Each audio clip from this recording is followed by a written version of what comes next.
Welcome to the magazine. Today we're here with Alyssa Botelho, and she's going to give us a follow-up on her plans and her future plans and everything she's been doing. Welcome, Alyssa. Thank you, Charlie. So what's happening? A lot has happened.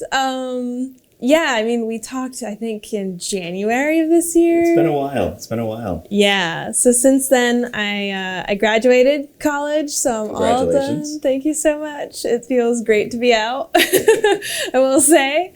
Yeah, so I graduated, and before that, I made my capstone short film, which this is a little behind-the-scenes shot of that. It's called To Dust I'll Return. Yeah, so that was really, really exciting. We shot it at the Uptuxet Trading Post in Bourne, and it's set in 1710 New England, so it's a lot of historical stuff. And I mean, as you can see, she's wearing like a little bonnet and all that. So that was a lot of work and a lot of fun. That was your final project for college? Yeah, that was my final project, my send-off out of there. And it was great. I mean, it was a lot of fun. We shot over a weekend in March, and it was still during COVID times, kind of. So it was a lot of work to make sure we were all safe and following regulations. And I mean, that on top of all the period piece stuff was just really insane, but it was awesome. And it came out really good. If I do say so. It's like a 9-minute length, and yeah, it's really cool. So I hear you're working on another movie. Yeah. So over the summer, I stayed very busy. I worked on a movie called Space Oddity, and that was like a real production, an independent film, but still like, a $5 million budget. So wow. Yeah, and I was a PA, so I get to run around and do a bunch of odd jobs and help out, and the producer kind of like brought me along as her assistant, so I get to learn a lot and meet a lot of people. Kevin Bacon, his wife, Kira. Yeah. So tell us what it was like being on a movie set. Oh my gosh, it was like just insane.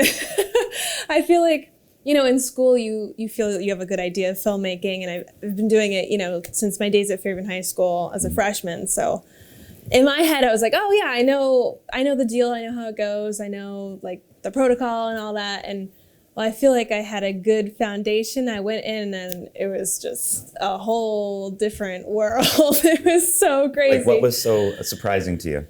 I think just like realizing that people do this as their full-time job, and that there's all these different departments. So for example, you have like the camera department is a whole specific kind of person. They're like very techie and like smart, and they wear glasses usually. But they're also very creative, of course, because they're in charge of the visuals. And like my boyfriend Sean, like that's his type of deal. In the camera department, very like visual and creative. And then you have the grips, and these are people who are like very, very strong, and they're carrying extremely heavy equipment, moving it across the whole set. And then like the ADs, the assistant directors, are very on top of their game and on the walkies, constantly talking to people. We need this here, this here. It's just it's like a big machine of moving parts. So it was really awesome to see that. Yeah. So a lot of factors go into just one production. Yeah. Oh my gosh. Just one little facet of production. It's like so thought out, and yeah. And this is people's full-time jobs. This is how they feed their families. And it was like, kind of a realization that it's much more than just a fun artistic thing. It's very serious. So where do you see yourself fitting into that, like in the future?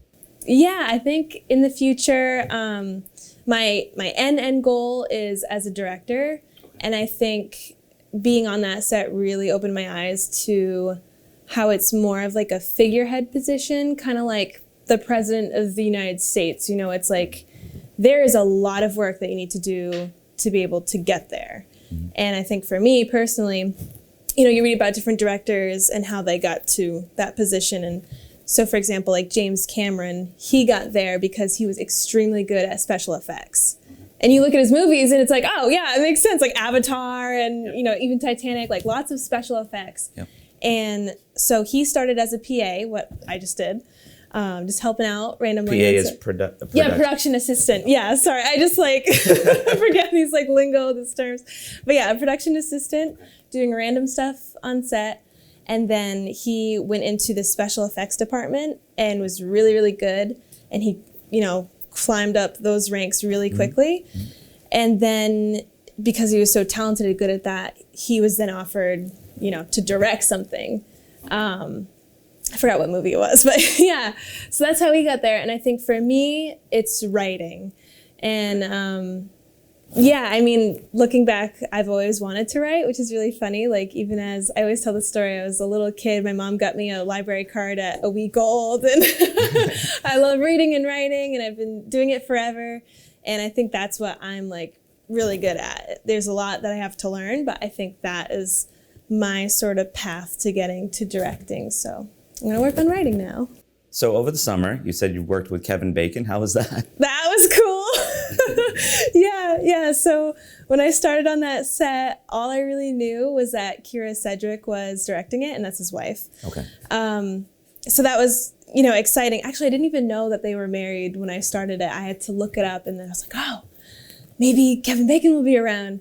And then I got a peek from the second. He's related to everybody, though. Yeah, I know. This is it. So now you are 1 degree away because I'm 0 degrees away. You are now 1 degree away from Kevin Bacon.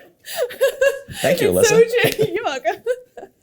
But yeah, so then I got a peek at the cast list, this confidential cast list in the early days from an assistant director, and I saw Kevin Bacon on it, his picture, and I was like, wait a second. Is he gonna be on this set? And then I heard, word was going around like, all right, yeah, he is on this set as a cast member. So I got to meet him. I got to bring him from his hotel. And he knew my name. He was like, oh, thank you, Alyssa. Yeah, he's very chill, very mellow. He's just really nice. And so is his wife. They're really great, yeah. And where was this filmed? So this was filmed in Rhode Island, mostly Saunderstown at a farm. It was a really beautiful farm. And then, I forgot the name of the other place, but it's all in that area. Yeah, all in like southern Rhode Island. Well, you've had a busy summer. Yeah. So what are your plans now? So my plans right now, I'm kind of getting back to this now because the set was so busy. It was 12-hour days for 7 weeks. So now getting back to this, I entered it into 10 festivals. I got 10 more that I want to enter into. Congratulations. Thank you. Yeah, that's exciting. We'll see, how many it screens at. And then, but for sure, we're for sure going to screen it here at Town Hall on October 1st for, the local family and lovers of film can come and enjoy it. Excellent. Yeah, so that'll be a fun way to kick off the spooky season because it's a little bit spooky, so yeah. So everyone should come here on October 1st at Fairhaven Town Hall. Yes. I know I'll be here, so I'm looking forward to that. Awesome, yeah, I'm excited for that. It's gonna be really fun. And any future plans from there? Yeah, so I met some really great people on this set. Some executive producers and the main producer and the screenwriter too. And, I got some more clarity about where I want to go from here. And I've actually been working with someone at University of Rhode Island who suggested I apply for a Marshall Scholarship, which is a British taxpayer-funded program where they give students in the U.S., an opportunity to study at a UK school for free for their postgraduate studies. So I'm applying right now for a couple schools, the London Film School, the National Film and Television School, Bath Spa University for screenwriting, and that would be a fully paid screenwriting postgraduate degree. So that's what I'm working on right now. Oh, that's great. Yeah, it's a lot of work to apply to these things, but if I get it, it'll be worth it. Exactly. Well, Alyssa, you're a local hero. Oh. And there's a lot of talent that's coming out of Fairhaven High School. Oh, yeah. So what would you do to encourage someone who is in, filming and doing really good things at Fairhaven High? What would you encourage them to do? I would say just keep making your own stuff, I'm actually really blessed to know a couple that are coming out of the program right now. Okay. And it's just great to see because it reminds me of myself when I was, at that stage, like, oh, I just have so much passion for this. I don't know what to do for it. Like, I don't know how to make a living off of this or whatever. And I would just say, like, there's so many opportunities. Not a lot of people from this area want to go into film or even video production. It's kind of more of a niche thing. But there's just so many opportunities for work. And I would suggest, you know, really making connections. And I mean, I'm always open and available, and I have like lots of projects that I can't do everything. So I want to like recommend more up and comers, especially from the place that I graduated from. So yeah, like make connections and just work your bunch and do your own stuff.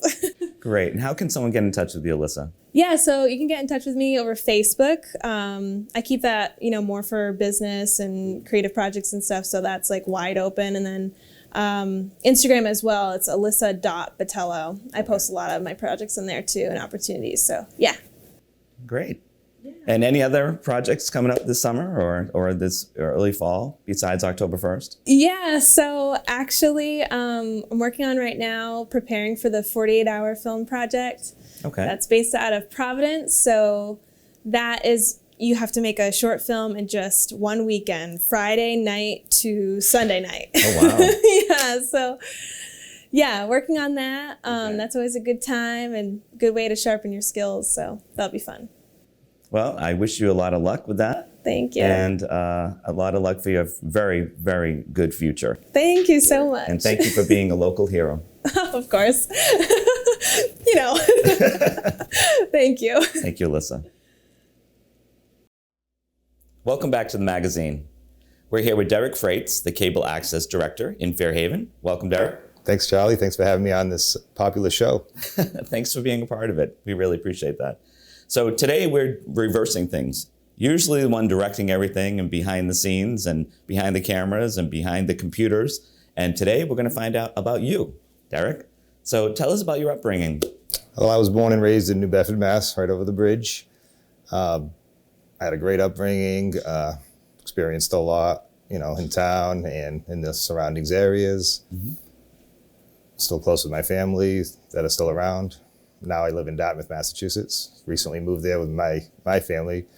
I have a wife of 9 years now. Very good. Congratulations. Thank you. 2 children, a 5-year-old daughter named Aria and a 7-month-old boy named Tyson. Wow, congratulations. So your 7-month-old must keep you quite busy. Yes, yeah. Early to bed and early to rise. Let's put it that way. Things change. Absolutely. So what got you into video? So I've always had an interest in video, dating way back to in the 80s. I remember when I had my first VCR, for instance, I'd be recording sport events, football games, playing back plays in slow motion with my VCR, things like that. So it was instilled in me early. Through high school, I graduated New Bedford High in 1991, and I went through their television program, worked on a lot of their events and games, announcing basketball games, things like that, running cameras. And that followed through into college, where I graduated and got my bachelor's at Salem State. Okay. And majored in communications there. And where did you go from there? So I took a little time off. I wanted to get into the industry, but it was tough to break into right out of college. They're always looking for somebody with experience, things like that. I was living in Warren, Rhode Island at the time with some roommates. Began my career at Full Channel Television was the name of the station there. And that developed into a job and career at New Bedford Cable Access in the early 2000s. Worked there for about 5 years. Got a lot of experience there, all non-linear editing. Everything was changing at that time into the digital age. So learned all that stuff. They had a pretty vibrant public access community doing a lot of shows, and we did a ton of sports with New Bedford High games, things like that. Left there in 2006 to take a role down at Falmouth Community Television with the intent of possibly moving down the Cape. I was the interim station manager there for a while when the station manager left, but I never made the move and the commute was too much. That transcended into a job at Dartmouth Community Television.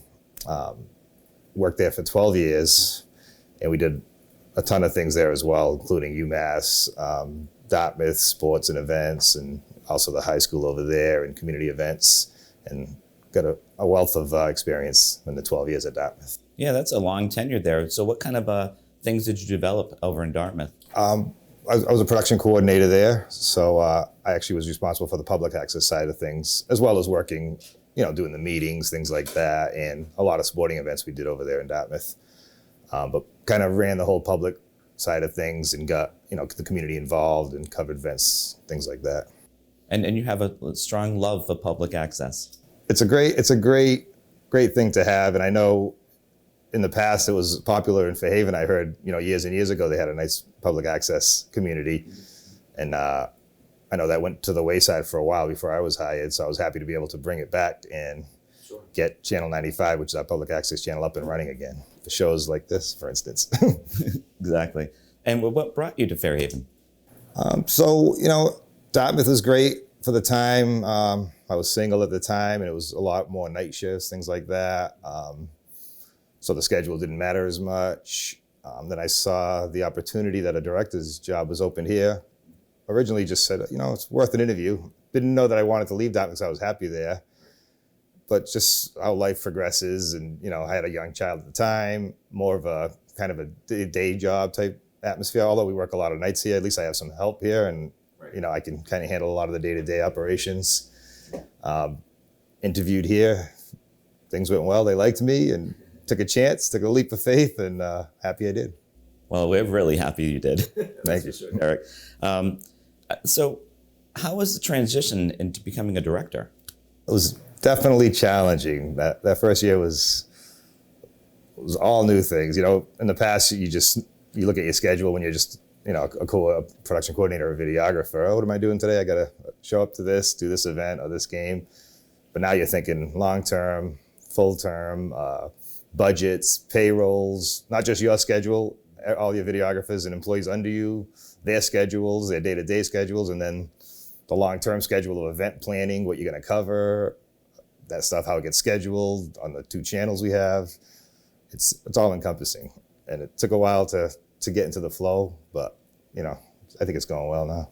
And we have a lot on our Fairhaven cable now. We do. Compared to, for instance, on the government access side of things, we cover over 20 boards and commissions. Wow. And in past places I've worked with plenty more employees, they would maybe 5 or 6 boards, just, the main one, select board, planning, things like that. But we take it to a new level, and there's a bylaw in town where it asks the government access channel to cover as many meetings as possible, many public meetings as possible. And we try to even go live when we can with these meetings. So this community gets coverage that I believe no other community in the Commonwealth gets as much coverage as far as government meetings as we do. And I know that they're being watched because a lot of people comment to me, about how well informed our community is because of public access. It's definitely an asset for the community, and it's they can always just be subscribed to our Facebook page or follow our all-inclusive website, fairhaventv.com, which has every meeting that we do on demand in chronological order. You can go back to the different committees and find what you want to see. And then on the community access side, all the events we've covered and PSAs we do for different departments and small places in town that ask for our help. Somebody comes to us they want to get information out, we try to do what we can for them any way possible. And that's probably the best way. You'll get an update sometimes. Oh, there's a meeting starting now on Facebook. They can watch it. And our views have gone up tremendously in the past year between our website, Facebook, our YouTube channel, Fairhaven TV YouTube, or all our community events and series like the magazine are listed. So you could watch the whole history of the magazine if you wanted to. Go to YouTube and go down that rabbit hole. That's great. That's great. So you said over the past year, and I think over the past year, we found that how important public access is because we couldn't go anywhere. We couldn't get out. We had to do a lot. How did that affect you with COVID? It was unbelievable. And it hit so quick last March. It was right around the election, as you know. And the political environment became hot around here, and we had to adapt to it. And basically at that time, the essential personnel here was just myself and our production coordinator, Eric Saar, because we didn't want to bring anybody else in. We didn't, at the time, It was just essential personnel. We had to adapt and also create a hybrid environment for these meetings. So, some people would come via Zoom to the meetings. Other boards wanted to stay intact and attend. So we had to come up with a hybrid setup, which included a whole new technology system in a matter of weeks, Yeah. And we covered 260 meetings in 2020, which was actually more than 2019, if you can believe that, during the pandemic. Wow. Yeah. That's great. Incredible. So how did you have to adapt? I know you had to do some really some incredible things. Yeah, me and Eric were straight out for a while every night. We had to come up with a whole new system down in our main meeting room setup, incorporating Zoom and our live stream. And I don't want to get too technical on you. And, it was probably like 3 different technologies that had to be intertwined to work. And of course, with that, you could have more glitches and errors and technical difficulties. But I have to say, we really didn't miss a beat. We picked right up and were able to pretty much cover everything. And the boards and committees, we've had great feedback from everybody. And like you said, it kept people informed when they were stuck home. Right. But even people didn't have to leave the house. You even did a Zoom town meeting. That I got to give the IT department a lot of credit with that. They helped tremendously, and the town moderator, Max Sylvia. But we all worked as a team to get it done. And it was a little crazy leading up to that first one because we didn't know how we were going to do it, if it was going to work. Some people didn't want it. It didn't, a lot of negativity towards not people that aren't used to Zoom or experienced in it, if it was going to work. But I think it worked out well. We actually had 3 town meetings. Three. Wow. Remotely. And on the public access side, what we're really proud of was, so before the pandemic, we were doing a great job covering a lot of community events. And that's what I realized about this town, how a tight-knit community, right from when I started, it was homecoming weekend into the 4th of July parade, which you were part of. The parades, the Huddleston Marketplace, the community events. We would try to do a lot of that. We did a lot of PSAs with different departments. We had an Adopt a Pet show with the ACO and things like that. And then when the pandemic hit, that kind of went off. A lot of things were canceled. But in the meantime, we had started the haunted Halloween that we hosted in 2018 was the first one. It was our first big undertaking as public access, because we were basically relighting the public access channel, and we wanted people to know that we're out there. You can learn how to do television production. You can do your own shows. So we had a haunted Halloween in town hall with the first year, I want to say over 400 or 500 people showed up, which blew us away. Wow. We sent flyers home to the schools. All the kids get to come. Community groups were here to put their word out. We had a spooky set, a haunted set, a green screen where people could go home with their Halloween pictures. I think the kids had a great time. The next year, over 600 people showed up for this. Wow. And it gives the children an opportunity to wear their costumes another time. Halloween's different now than when we grew up. You can't just run around town all night.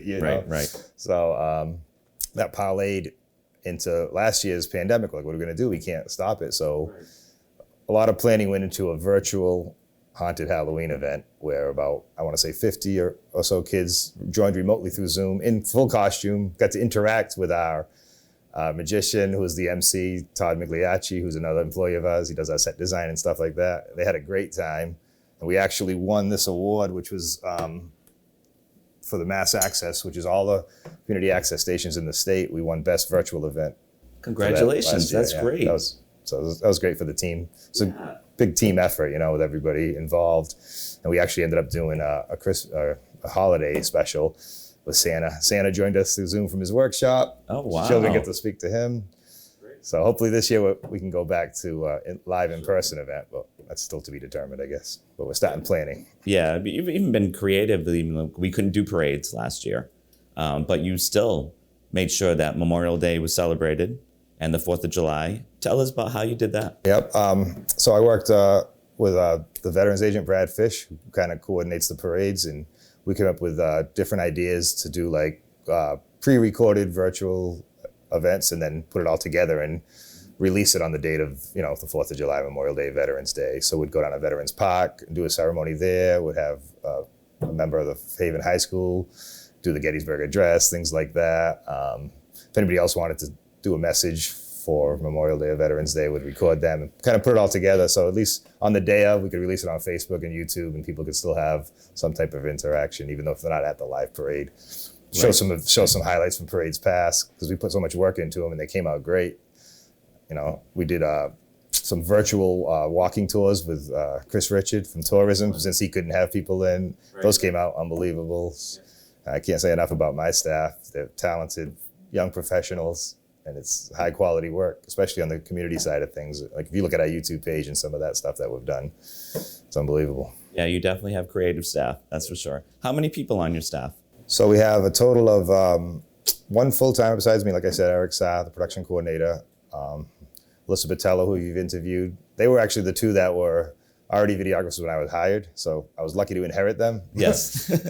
In the meantime, we hired, I think, 4 others total that we can call upon as videographers when we need them. Okay.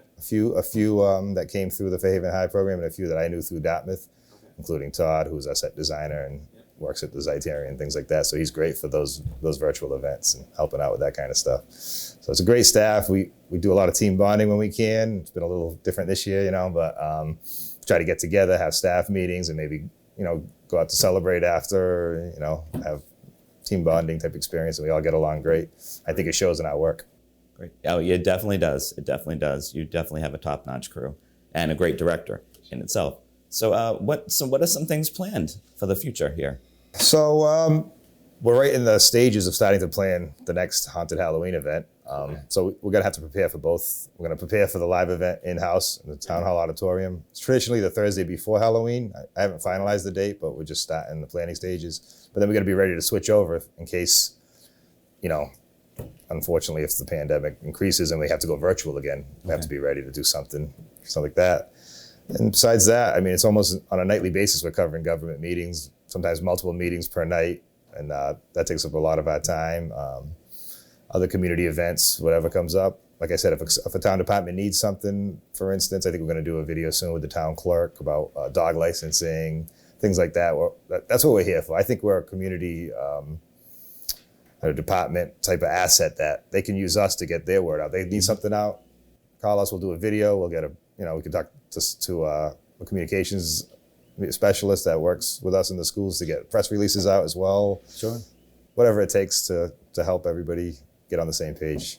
Excellent. So how would someone get in touch with you, Derek, if they had an idea or they want to promote something? How would they get in touch with you? Okay, so we have, we can do training on the public access side of things if you're interested in really learning the technical things that go with, creating a whole TV show, from filming to editing to the finishing touches.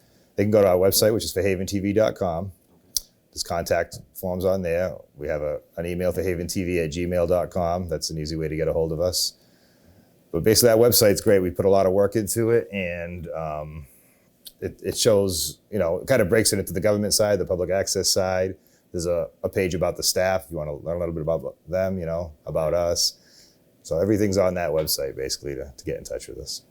Well, Derek, thank you very much for coming to our show today and being interviewed and keeping us very well informed during a pandemic year, which we can't thank you enough for, because we really counted on public access and you delivered. So thank you, Derek, and wish the best of luck for the future and the upcoming events that you have planned. Appreciate that, Charlie. That's what we're here for. Don't hesitate to reach out. All right. Thank you, Derek. Thank you.